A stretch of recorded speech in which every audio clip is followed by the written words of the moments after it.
नमस्कार विद्यार्थी मित्रांनो, कसे आहात? चांगले आहात ना? आनंदात आहात ना? असेच राहा.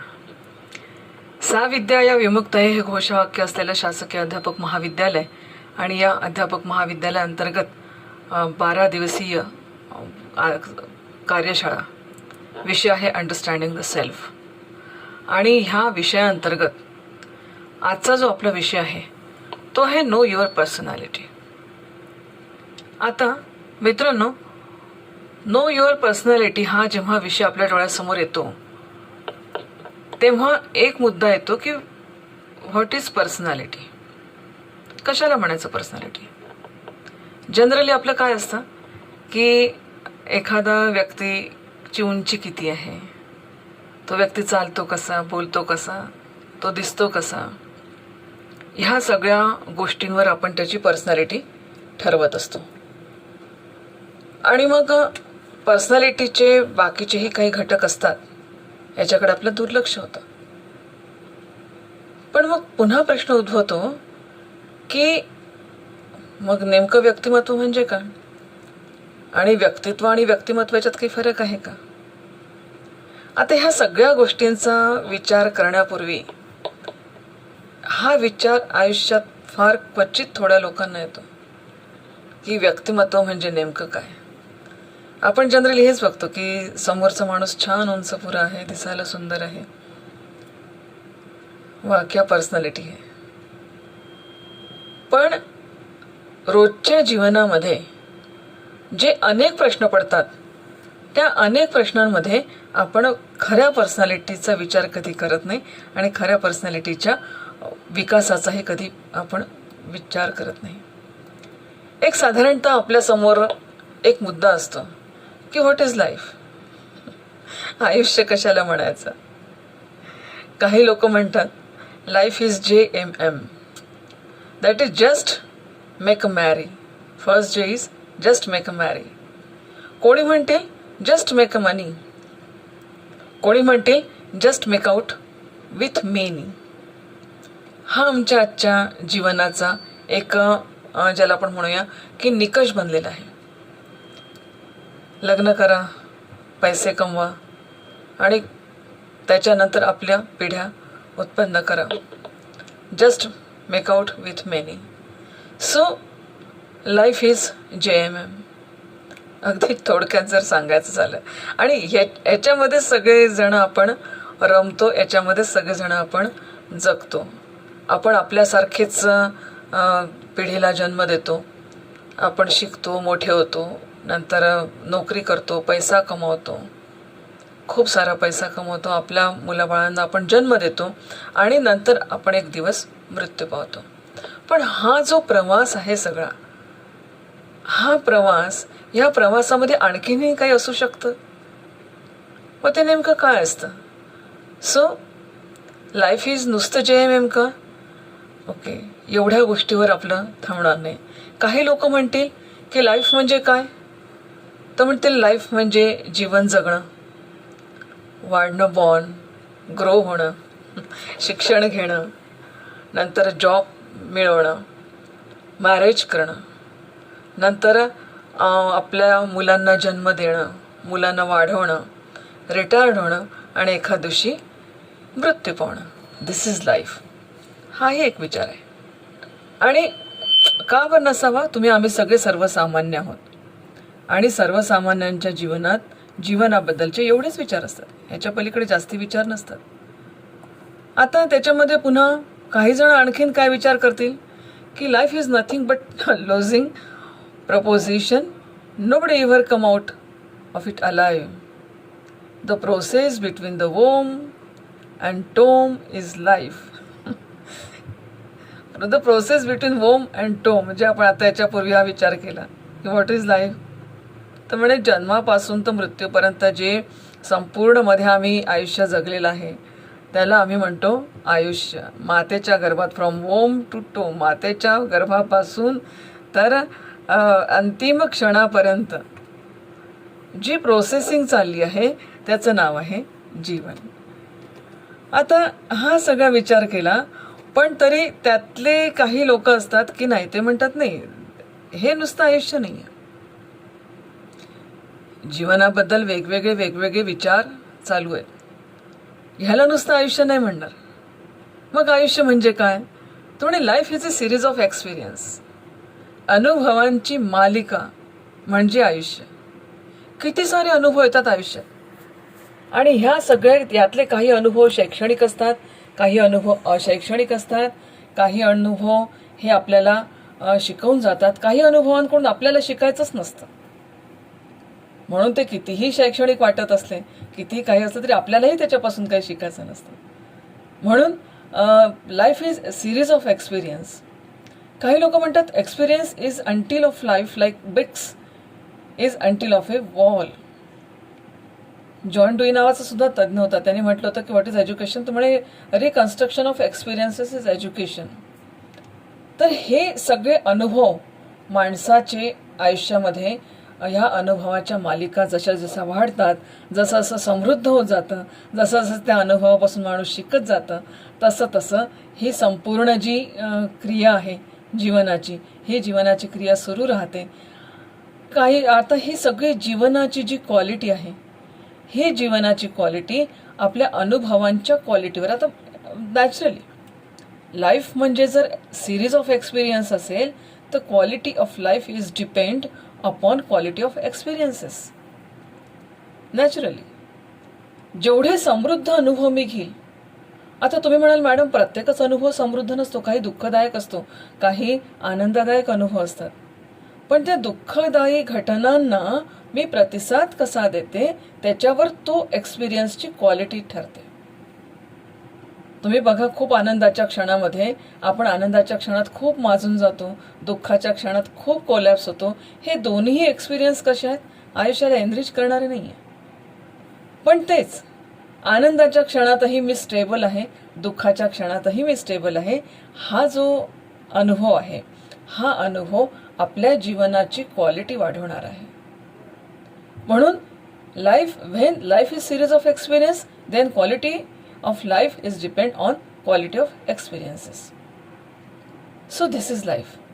ह्याला आपण आयुष्य म्हणू.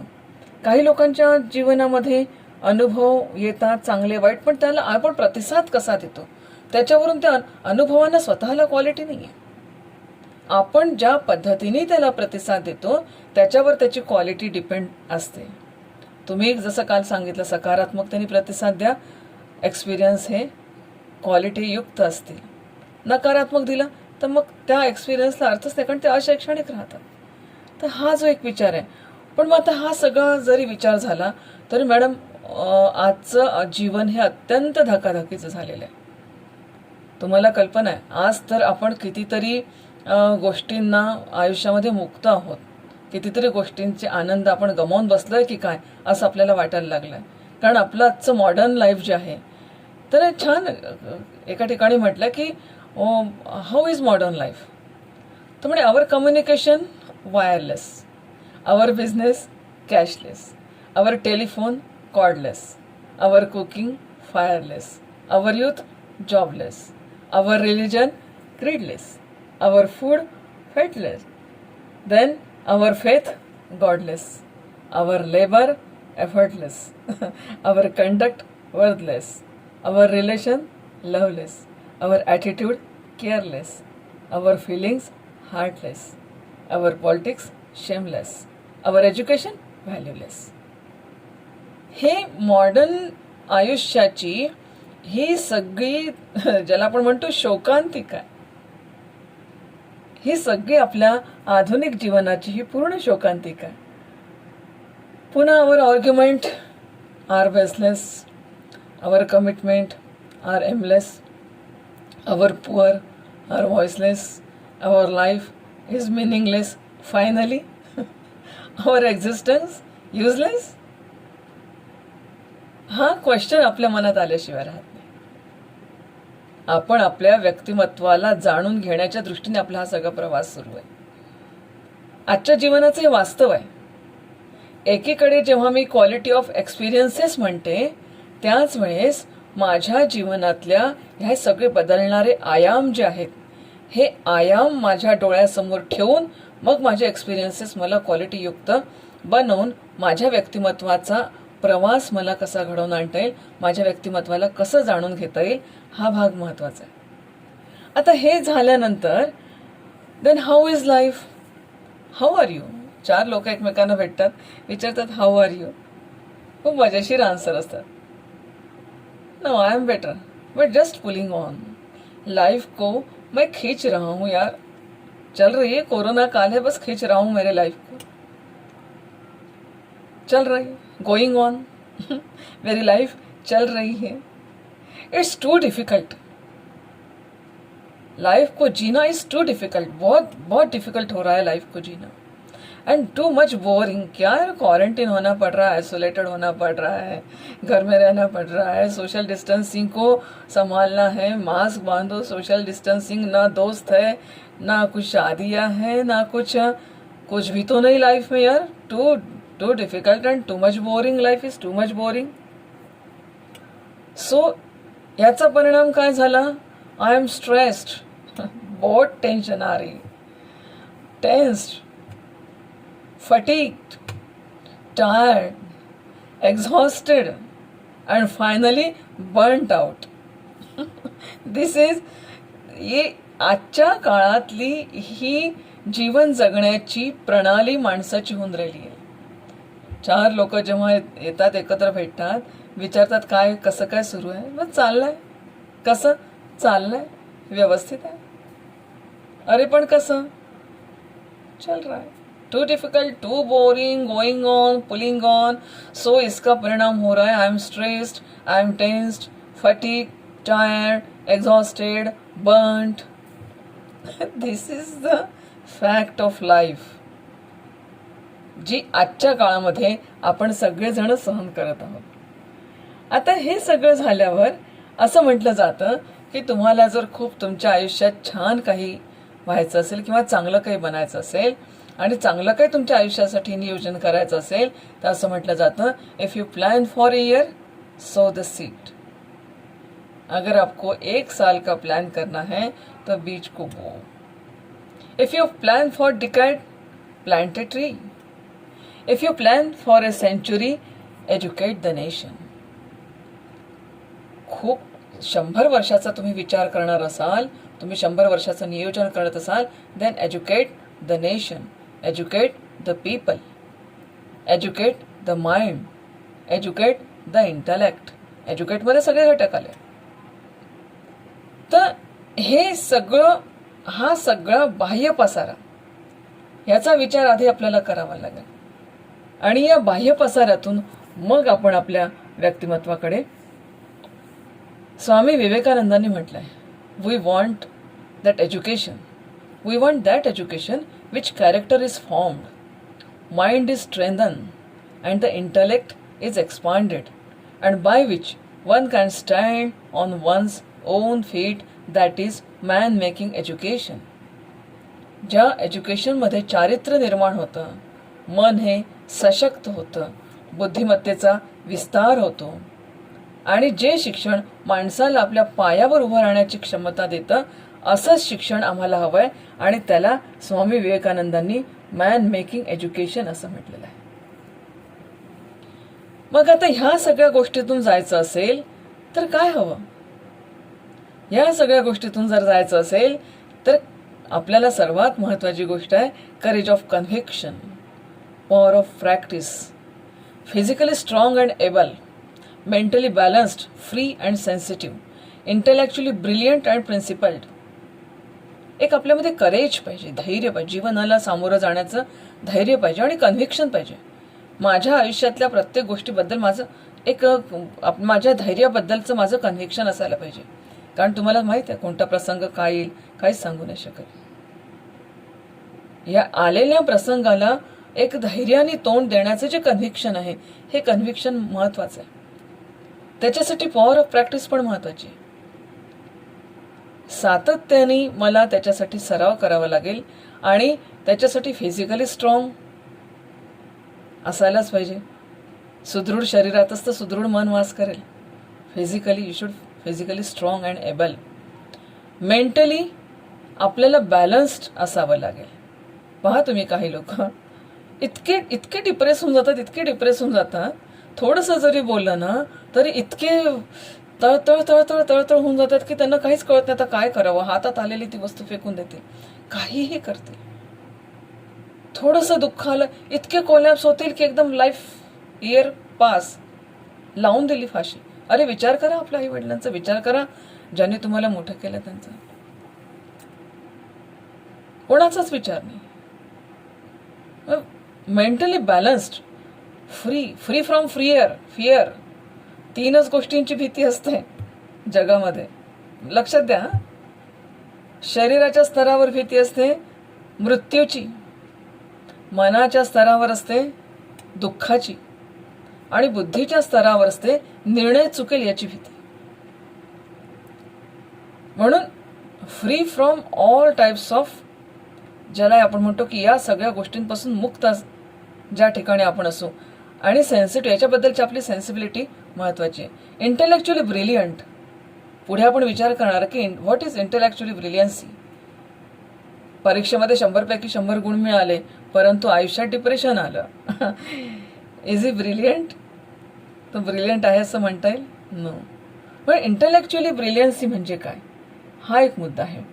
मग आता ह्या काळामध्ये स्पिरिच्युअली इव्हॉल्व्ड अँड लव्हिंग असणं गरजेचं आहे. म्हणजे फिजिकली तो कसा असावा, मेंटली तो कसा असावा, इंटेलेक्च्युअली तो कसा असावा, देन स्पिरिच्युअली तो कसा असावा, इव्हॉल्व्ड अँड लव्हिंग. तो खूप प्रेमळ असावा. म्हणजे जे जे भेटते भूत ते माने जे भगवंत, कोणावर, सगळ्यांवर, सगळ्या चराचरावर प्रेम करणारा असावा. हे सगळं तर पुढे येणार आहे, हे तर सुरुवात. आता तो स्पिरिच्युअली तो लव्हिंग असावा. कल्चरचा विचार केला तर त्याचे विचार आणि त्याच्या कृती या रिफाईंड असायला पाहिजे कल्चरली. आणि लॉयल्टी त्याच्यामध्ये असली पाहिजे आपल्या भारताबद्दल, कारण हे राष्ट्रप्रेम आहे. म्हणून नॅशनॅलिटीचा विचार केला, राष्ट्रभक्तीचा विचार केला तर राष्ट्राबद्दल त्याच्या मनामध्ये लॉयल्टी असायला पाहिजे, त्याच्या मनामध्ये प्राईड असायला पाहिजे. आणि तो एक संपूर्ण वैश्विक दृष्टीचा जर विचार केला तर तो या विश्वामध्ये एक फार मोठा कॉन्ट्रीब्युटर सुद्धा ठरला पाहिजे. लक्षात घ्या, आपण सगळं निसर्गाकडून, समाजाकडून, कुटुंबाकडून घेतच मोठं होतो. But we never think about contribution. माझं या जगाला काय कॉन्ट्रीब्युशन असायला पाहिजे. नुसतंच टेकिंग, व्हॉट अबाउट गिव्हिंग कधी विचार करणार आहोत. म्हणून फिजिकल लेव्हलवर मी कसा असायला पाहिजे, मेंटल लेव्हलवर मी कसा असायला पाहिजे, इंटेलेक्च्युअल लेव्हलवर मी कसा असायला पाहिजे, स्पिरिच्युअली मी कसा असायला पाहिजे, कल्चरली मी कसा असायला पाहिजे. आणि जर एक मी ज्या राष्ट्राचा नागरिक आहे त्या दृष्टिकोनातून, नॅशनॅलिटी ह्या दृष्टिकोनातून मी कसा, नुसती नॅशनॅलिटी म्हणून चालणार नाही. माझी नॅशनॅलिटी भारतीय, पण भारतीय म्हणजे काय, मग भारताबद्दल माझ्या मनात किती निष्ठा आहे, माझ्या मनात किती अभिमान आहे, माझ्या मातृभूमीबद्दल मी काय विचार करतो. जे आजपर्यंत जे मी माझ्या मातृभूमीकडून घेतलं, आता मला परत देण्याची वेळ आलेली आहे. मग आता नुसतंच परत देण्याची नाही तर एक वैश्विक दृष्टिकोनातून, कारण माझं कल्चर हे मला वसुधैव कुटुंबकम ही भावना शिकवतं, एकोहम बहुस्याम ही भावना मला शिकवतं. मग हे जर मला माझं कल्चर किंवा माझी संस्कृती जर मला हे शिकवते तर मग मी ह्या वैश्विक स्तरावर मी कितपत कॉन्ट्रीब्युटर ठरतो. मग आता प्रश्न येतो, हु एम आय. ह्या सगळ्याचा विचार केला आपण.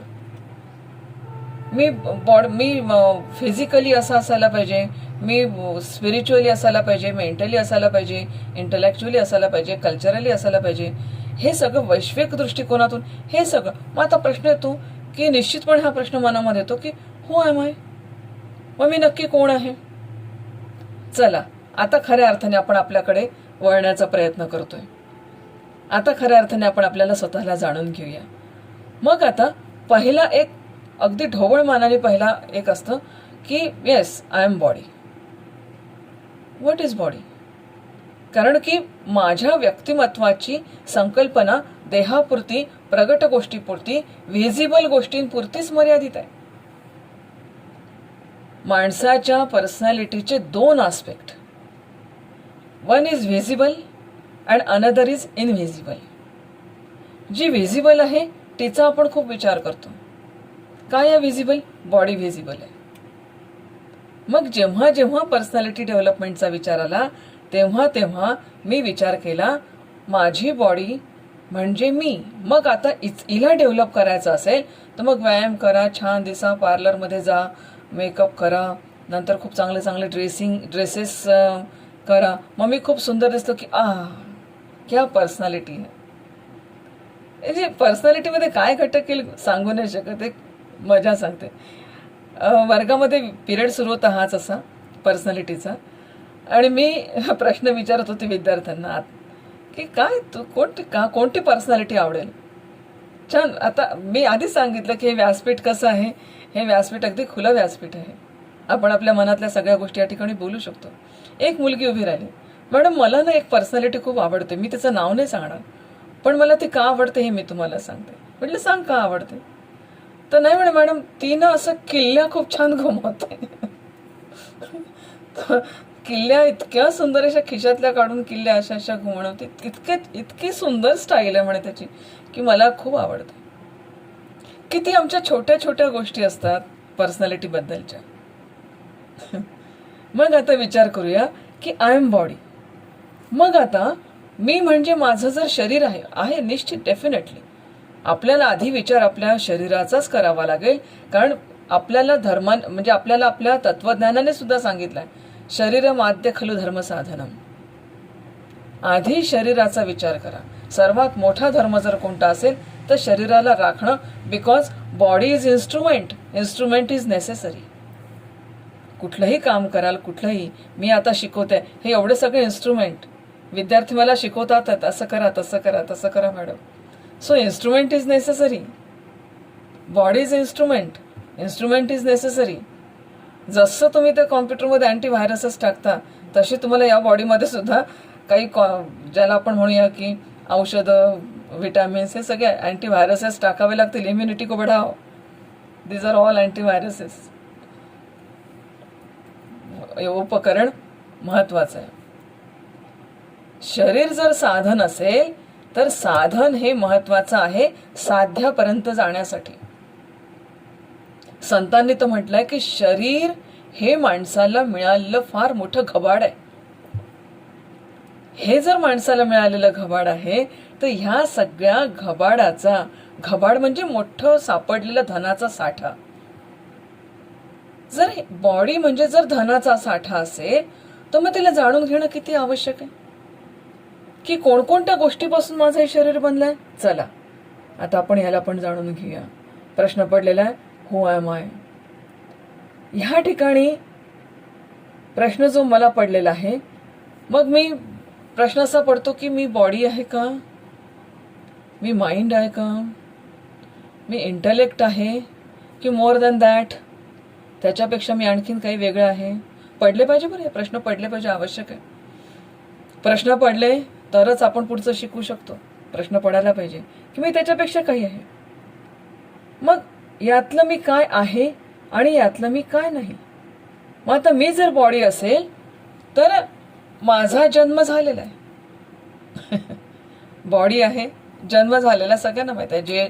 आणि जे जन्माला आलेला आहे त्याचा नाश अटळ आहे असंही आहे.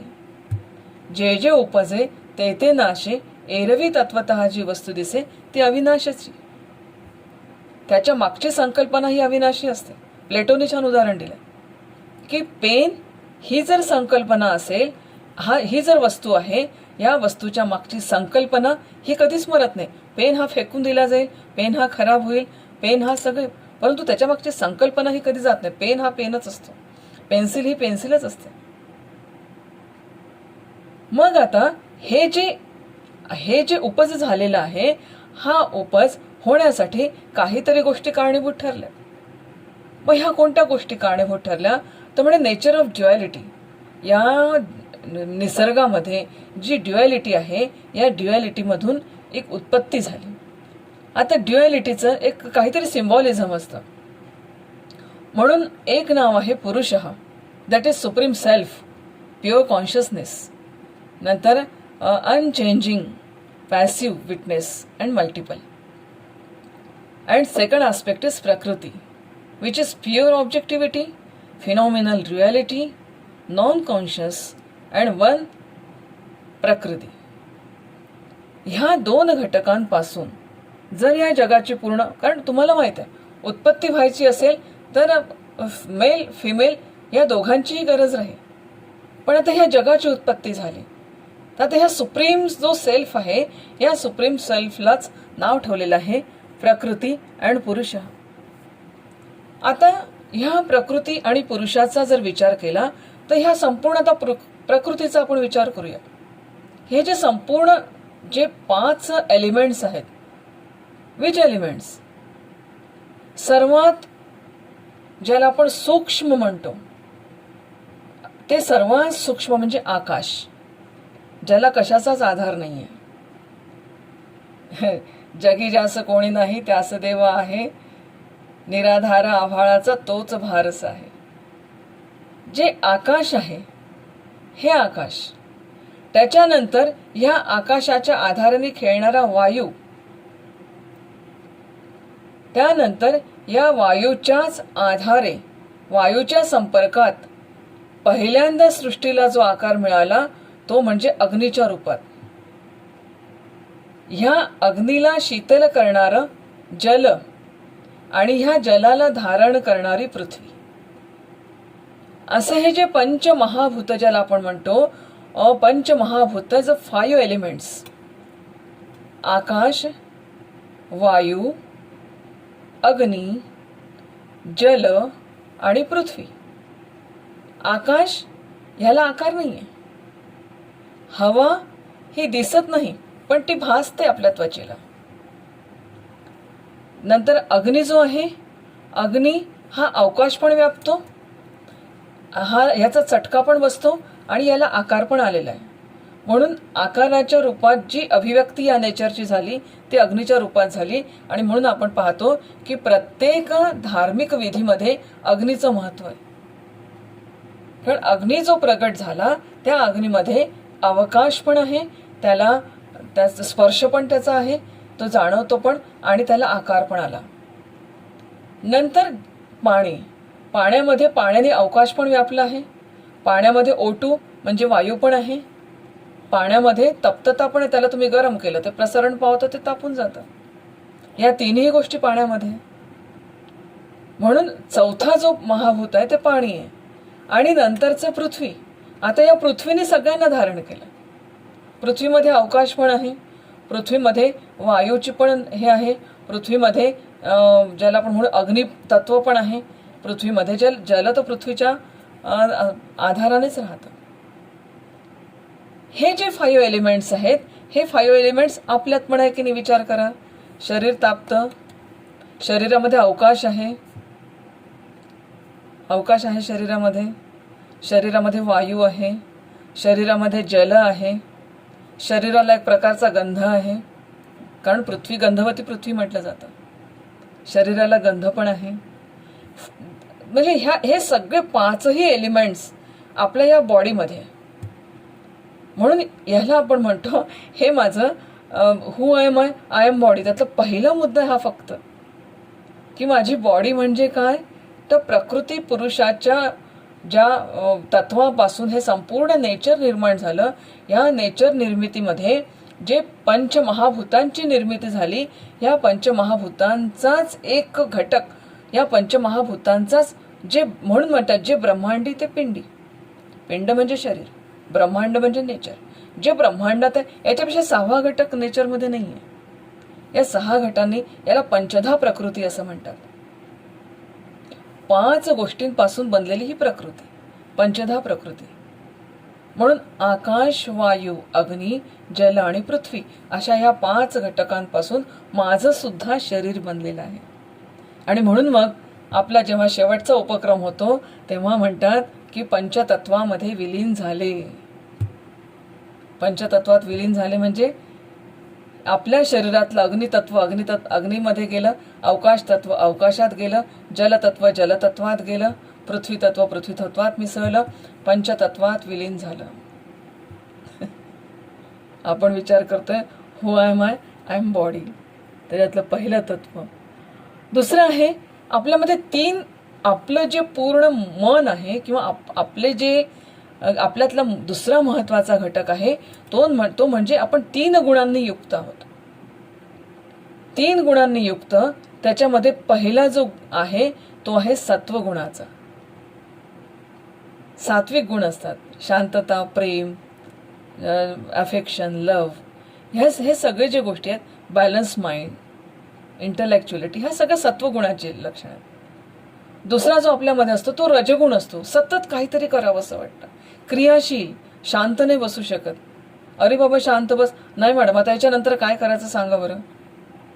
मी पाहून राहील जेव्हापासून अंडरस्टँडिंग द सेल्फचं हे सगळं टेक्निकल पार्ट कृष्णा तुला करायचं म्हटल्यानंतर कृष्णाची जी धडपड सुरू आहे त्याच्यामध्ये दोन्ही घटक आले.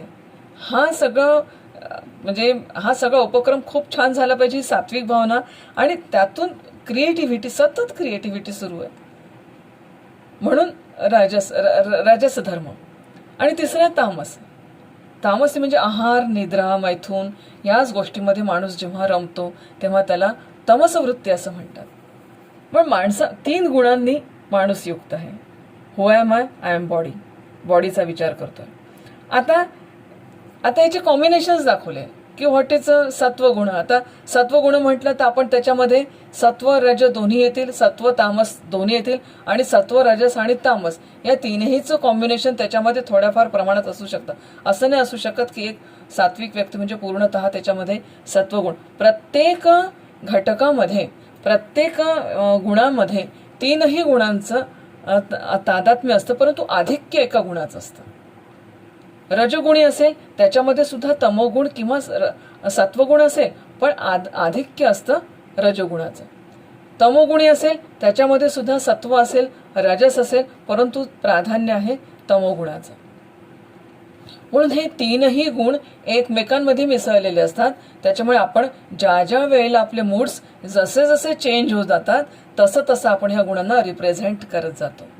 माझ्या मनाला खूप आनंद झाला त्यावेळेस मी सात्विक असते, मला खूप राग आला त्यावेळेस मी तामसिक असते, ज्यावेळेस मला खूप काहीतरी करावं वाटतं त्यावेळेस मी क्रियाशील असते, ज्यावेळेस मी क्रियाशील पण आहे, मला कोणाचा तरी राग पण येऊन राहिला त्याच वेळेस त्याच्याबद्दल कणव पण मनात आली. 3ही गोष्टींना मी रिप्रेझेंट करते. याच्या व्यतिरिक्त चौथा गुण नाही या माणसामध्ये. आपण विचार करतो आय एम बॉडी. आपल्या ह्या शरीरामध्ये काय काय आहे? पंचमहाभूत आहे, 3 गुण आहे. नंतर आता ह्या एक ज्याला आपण म्हणतो की याला माणसाचे पंचकोशात्मक व्यक्तिमत्व. There are 5 sheets. 5 शीट्स म्हणजे असं नाही आहे की तुम्ही कांदा डोळ्यासमोर नका आणू की त्याच्यावर असे लेयर्स असतील. नो, आपण ह्या 5 गुणांना रिप्रेझेंट करतो. त्याच्यातला पहिला आणि सर्वात मोठा जो शीट आहे तो आहे फूड, ज्याला आपण म्हणतो बॉडी लेव्हल. आपलं शरीर, त्वचा. एनर्जी लेव्हल, त्याच्यामध्ये असलेला प्राण असेल तरच आपण ऍक्टिव्हिटी करू शकतो. प्राण पूर्ण शरीरामध्ये एकसारखा आहे. ज्या क्षणाला हा प्राण जातो त्या क्षणाला आपण म्हणतो की किडनी फेल होऊन राहिल्या, हृदय फेल झालं, ब्रेन डेड झाला, आता हातपायच हालचाल करत नाही, कारण त्या वेळेस त्या ठिकाणचा प्राण हा त्या शरीराला सोडून गेलेला असतो. पण सध्या पूर्ण शरीरामध्ये प्राण आहे आपल्या. असं आपण म्हणू शकत नाही की सध्या ना माझ्या बोटातला प्राण कमी झाला, माझ्या डोक्यातला प्राण कमी झाला, असं आपण म्हणू शकत नाही. हे म्हणतो आपण एनर्जी. हा प्राण आहे म्हणून एनर्जी आपल्यामध्ये. त्याच्यानंतर तिसरी जी शीट आहे ती आहे मनाची. म्हणजे ह्या शरीरात ह्या त्याच्यामध्ये असलेल्या प्राणात त्याच्या आतमध्ये मन आहे. आता जेवढा आपण आतात जातो तसं सूक्ष्मता ह्या पर्सनॅलिटीमध्ये निर्माण होते. म्हणून फूड शीट जी आहे, बॉडी जी ती व्हिजिबल आहे, पण आता याच्या आतले घटक हे इनव्हिजिबल आहे. आता आपण एक आणखीन सूक्ष्म आपल्या शरीराकडे, आपल्या पर्सनॅलिटीकडे आपण वळतोय. म्हणून ही जी बॉडी लेव्हल जी आहे ती मॅक्रो आहे. MACRO, visible. It is visible. आता जसं जसं आपण आतमध्ये जातो तसं तसं आपण इनव्हिजिबल गोष्टीकडे वळतो. मग ज्या इनव्हिजिबल आहे ते कसं पाहायचं, ते कसं जाणून घ्यायचं, त्याला मी माझी पर्सनॅलिटी कशी म्हणू, कारण मला तर माहिती आहे माझी पर्सनॅलिटी म्हणजे काय. मग आता त्या मनाचा आणखीन आतला लेअर जो आहे तो आहे बुद्धिमत्ता, आणि त्याच्याही पेक्षा आतला जो आहे तो आहे सेल्फ ब्लिस. हे आहे आपलं पंचकोशात्मक, एक पंचमहाभूतात्मक व्यक्तिमत्व, दुसरं त्रिगुणात्मक व्यक्तिमत्व. आता हे झालं पंचकोशात्मक व्यक्तिमत्व. लक्षात ठेवा, तुम्ही 5चा पाढा लक्षात ठेवायचा. आता एवढ्यावरच माझं व्यक्तिमत्व थांबत नाही, तर माझ्या व्यक्तिमत्वामध्ये हे आपण हे सगळे बघितले की पंचमहाभूत कशा पद्धतीने आपल्या शरीरामध्ये आहे. याच्या व्यतिरिक्त माझ्या शरीरामध्ये 5 प्राण सुद्धा आहेत. ज्या प्राणांचा मी विचार केला त्याच्या आधी आपण विचार करू की जे अन्नमय कोश ज्याला आपण म्हटलं, हा जो पहिली शीट जी आपण म्हटली, ज्याला आपण फूड शीट असं म्हणतो, या फूड शीटमध्ये आपल्याला विचार करावा लागेल की 5 ज्ञानेंद्रिय आहेत, ज्या गोष्टींनी मी जगाचं ज्ञान घेतो. डोळे आहे, कान आहे, नाक आहे, त्वचा आहे, इंद्रिय आहे, गुदाणी डोळे, नाक, कान, जीभ आणि त्वचा पैकी हे तर सगळे इकडेच आहेत ज्ञानेंद्रिय. डोळ्यांनी मी जगताचा अनुभव घेते, नाकाने मी वासाचा अनुभव घेते, जिभेने मी चव पाहते, कानाने मी ऐकते, त्वचेने मी स्पर्श अनुभवते. याच्यापेक्षा हे जे आहे हे आहे आपले 5 ज्ञानेंद्रिय.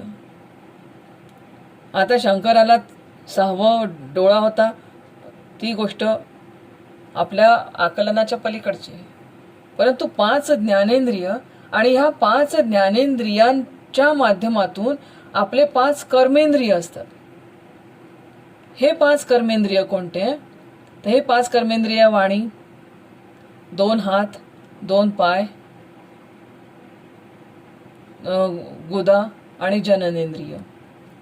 5 ज्ञानेंद्रिय, 5 कर्मेंद्रिय, हे झालं आपलं शरीर.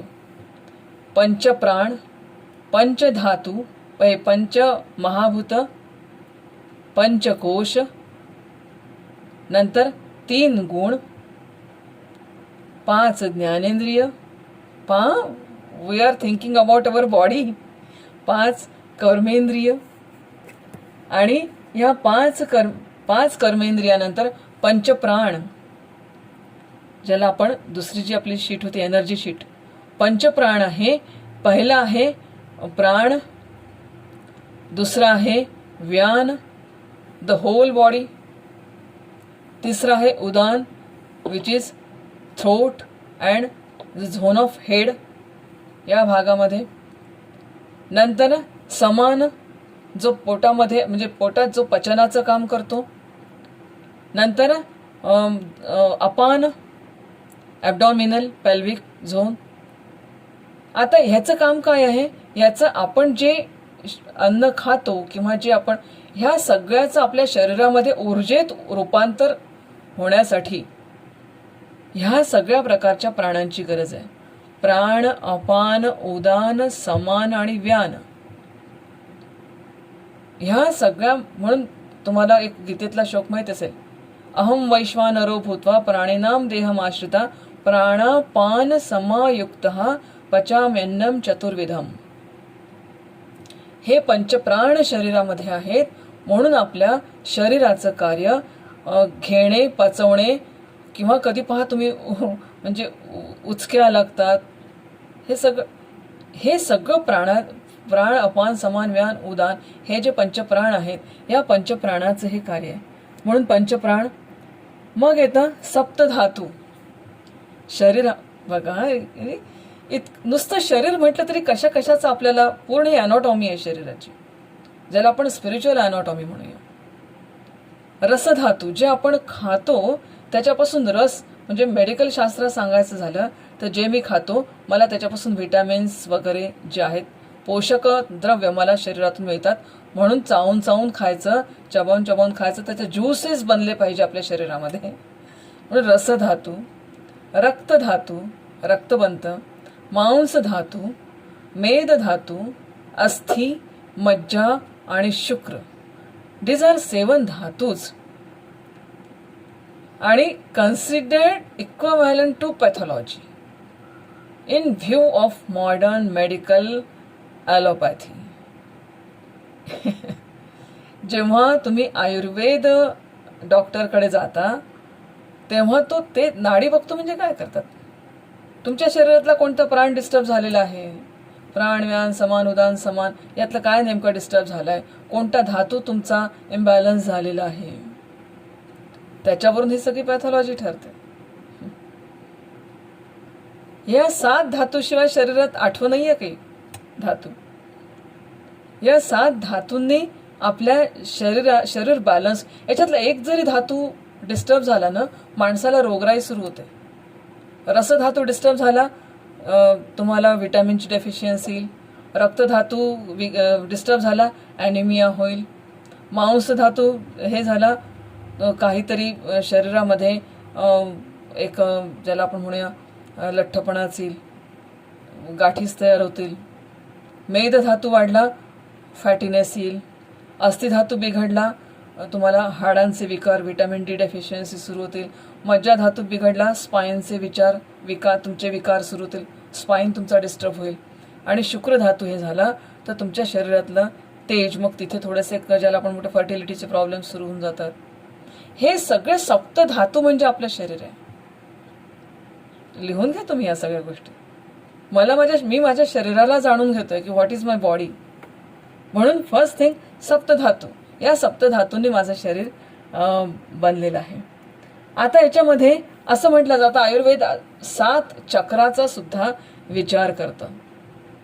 त्याच्यामध्ये सर्वात कुंडलिनी चक्र, मूलाधार चक्र, नंतर ज्याला आपण म्हणतो हे 7 चक्रास, 7 चक्र या ठिकाणी तुम्हाला दिसत असतील. ह्या 7 चक्राचं कार्य आपल्या शरीराला पूर्ण बॅलन्स ठेवणं असं असतं. विशुद्ध चक्र आहे, अनाहत चक्र आहे, मणिपूर आहे, स्वादिष्ठान आहे, मूलाधार आहे, कुंडलिनी चक्र आहे. वरतून डोक्यापासून जर आपण विचार केला तर सहस्त्राधार चक्र, आज्ञा चक्र, विशुद्ध चक्र, अनाहत चक्र, मणिपूर चक्र, स्वादिष्ठान चक्र आणि मूलाधार चक्र आणि सर्वात कुंडलिनी जागृत. आता ह्या सगळ्या चक्रांचे कार्य जेव्हा बॅलन्स होतात ना, तेव्हा आपलं शरीर बॅलन्स राहतं आणि निरोगी राहतं. एक रेकी नावाचं शास्त्र आहे. त्या रेकी नावाच्या शास्त्रामध्ये जेव्हा डिस्टन्स हिलिंग किंवा टच हिलिंग केलं जातं तेव्हा ते असं म्हणतात की आम्ही तुमच्या चक्रांवर कॉन्सन्ट्रेट करतो. अनाहत चक्रामध्ये गडबड झाली तर तुम्हाला हार्टचे त्रास सुरू होतात. सहस्त्राधार चक्रामध्ये जर चक्रामध्ये हे झाले तर तुम्हाला ब्रेनचे प्रॉब्लेम होतात. अनाहत चक्रामध्ये विशुद्ध चक्रामध्ये थायरॉइडचे प्रॉब्लेम क्रिएट होतात. मणिपूर चक्र असेल तर हार्ट, स्वादिष्ठान चक्र असेल तर सगळे पोटामध्ये मग जे पॅनक्रियाज वगैरे जे आहेत ते. मूलाधार चक्र ज्याला आपण म्हणतो की लोअर ॲब्डॉमिनल जे आहे, हे सगळं एक भारतीय शास्त्राची मांडणी आपल्या शरीराशी related. Who am I am body. I am body जर असेल तर ह्या दृष्टिकोनातून आपल्याला शरीराकडे पाहावं लागेल. मग ज्या क्षणाला तुमच्या हाडं दुखतात ना, समजून जा अस्थि धातू आपला कमकुवत झालेला आहे.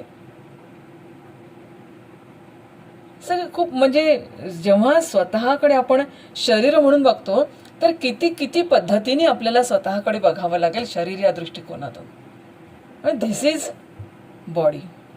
आता एवढ्यावरच थांबत नाही. मग आता ह्या शरीरामध्ये आणखीन काही फॅक्टर्स असतात ज्याला आम्ही म्हणतो मन, बुद्धी, चित्त आणि अहंकार. मन, बुद्धी आणि चित्त, अहंकार. मग आता हू आय एम आय हा विचार करत असताना, आय एम बॉडी हा विचार करताना मी कशाचा विचार केलेला बघा. जेव्हा मी हा विचार केला तर पहिल्यांदा मी प्रकृती आणि पुरुष हा विचार केला. नंतर मी विचार केला पंचमहाभूतांचा, नंतर मी विचार केला त्रिगुणांचा, नंतर मी विचार केला आहे पंचकोशांचा. पंचकोशात्मक व्यक्तिमत्व ही खूपच सुंदर भारतीय तत्वज्ञानाने दिलेली ही व्यक्तिमत्व विकासाच्या क्षेत्रामध्ये अतिशय चांगली थिअरी ही भारतीय तत्वज्ञानाने दिलेली आहे. मग आपण विचार केला की हे जे पंचप्राण आहे हे पंचप्राण शरीरामध्ये असतात. नंतर आपण विचार केला की सप्तधातूंचा विचार केल्यानंतर 7 चक्र. आता ही सगळी झाली माझी शारीरिक रचना. आता हे सगळे तुम्ही मोजा, हे सगळे किती येतात हे मला सांगाल. आणि इतकं सगळं म्हणजे मी बॉडी. आता मी बॉडी आहे. मग मी जर बॉडी असेल तर एवढ्या सगळ्या गोष्टी आहेत आणि ह्या सगळ्या गोष्टी जर मला माहीत झाल्या तर माझं जीवन, माझं रुटीन, माझं सगळं जे क्रिया आहेत या सगळ्या क्रिया किती योग्य आणि योग्य पद्धतीने होईल. मग तुम्हाला कळेल इन्स्टंट फूड खाणं काय असतं. इन्स्टंट फूडने माझ्या शरीरातला कोणता नेमका घटक खराब होतो, प्रिझर्वेटिव्ह ज्याच्यामध्ये आहे, पॉकेट फूड्स खाणं म्हणजे काय आहे, पिझ्झा बर्गर खाणं म्हणजे काय, या सगळ्या गोष्टी मग नंतर कळायला लागतात. आणि ह्या शरीराचं महत्त्व जेव्हा ICU मध्ये व्हेंटिलेटरवर जातो तेव्हा आपल्याला कळतं की या शरीराचं महत्त्व किती आहे. तोपर्यंत नाही कळतो, पण खूप हाल करतो आपण या शरीराचे. Body is instrument is necessary. रोज आपण स्वयंपाक करतो, ती भांडी सुद्धा आपण रोजची घासतो. रोज आपण फरशी साफ करतो, रोज आपण कपडे धुतो, वेगवेगळे साबण वापरतो, वेगवेगळे कॉस्मेटिक्स वापरतो, हे आपण सगळं करतो. ह्या सगळ्या गोष्टी संसाधनांमध्ये येतात. पण हे सगळे संसाधनं कशासाठी? माझं शरीर नावाचं जे साधन आहे या साधनाला योग्य ठेवण्यासाठी. म्हणून body is instrument is necessary. आणि ह्या इन्स्ट्रुमेंटला मला सक्षम ठेवावंच लागेल.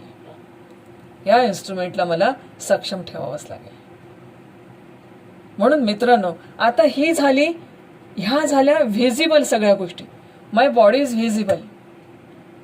परंतु ह्या शरीरामध्ये अशा काही इनव्हिजिबल गोष्टी आहेत ज्या मला दिसत नाही, पण त्या नाही असंही मी म्हणू शकत नाही, आहेत ना. जर मी तुम्हाला विचारलं की का रे बाळांनो तुम्हाला मन आहे, किती लोक म्हणतील मला मन नाही. मन सगळ्यांना आहे. बुद्धी आहे, हो आहे ना मॅडम, उगाच का BEdला ऍडमिशन घेतली. अच्छा. चित्त, हो असं म्हणतात चित्त, पण चित्त म्हणजे काय माहित नाही मला. अहंकार, अरे बापरे, अहंकाराबद्दल तर काही बोलूच नका मॅडम. माझ्या त्या मैत्रिणीला एवढा अहंकार आहे. What about you? नाही, मी अहंकार शून्य. Not possible. मी अहंकार शून्य म्हणण्यात सुद्धा अहंकार आहे की नाही. जिथे जिथे मी आला, जिथे जिथे अहम आला, मग तो सात्विक असेल, आपण गुणांचा विचार केला, हा अहंकार सात्विक असेल, हा अहंकार तामसिक असेल, हा अहंकार राजसिक पण असेल. म्हणून जिथे जिथे हा सगळा विचार येईल तिथे तिथे अहंकार आलाच. म्हणून my visible personality is my body, but my invisible personality is my mind, my intellect, my chitta and my ahankara. That is my invisible personality. येत आहे लक्षात? सो आत्ताच्या ह्या सेशनमध्ये आपण who am I am body हा विचार करत असताना आता थोडासा व्हिजिबल पासून आता कुठेतरी इनव्हिजिबल पर्यंत आपण आलेलो आहोत. एक 5 मिनिटं ब्रेक घेऊ आणि पुन्हा भेटू.